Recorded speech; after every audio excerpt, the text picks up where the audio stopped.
our life's value doesn't depend on anyone's recognition, not even our own. Recently, Germany has legalized the right to commit suicide and said that if somebody wants to do that, then the government has to facilitate them in doing that. This bizarre development is actually a natural outgrowth of something that can be called as the cult of the self. This cult is the idea that the mainstreaming of the worldview that the individual is the reference point for deciding all things, that man is the measure of all things.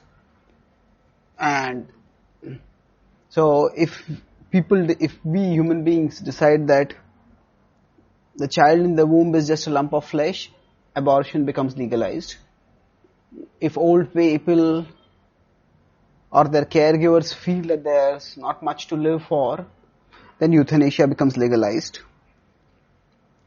And now suicide has become legalized. And thus we have the ironic situation that on one side, the same government uses the same taxpayers' money to prevent suicide at the counseling centers, and at other centers it will be facilitating suicide.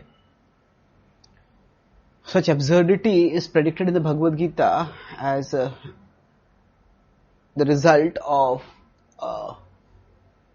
a rabidly materialistic worldview.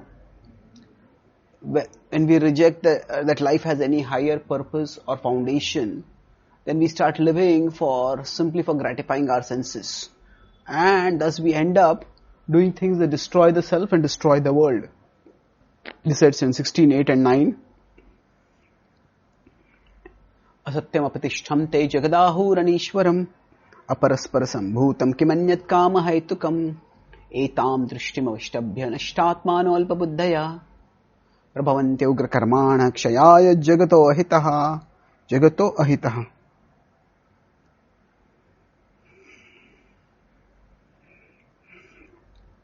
So,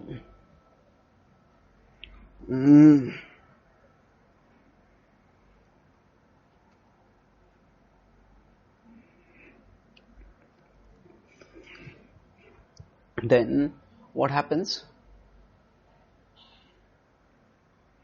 When this happens, that there is no, so when life doesn't seem to provide any sensual gratification, then people start wondering what is the point of living? And thus they end up destroying themselves. So if we need to understand that our life is meant for something far grander than gratifying our senses. It has eternal value, eternal purpose. That even if in the darkest of situations when no sensual gratification is available, we can evolve spiritually and experience enrichment internally. Thus, our life has value because we are eternal souls, we are parts of the divine, and our life always has the opportunity for evolution spiritually. This is the worldview that is truly life affirming, not the cult of the self. Thank you.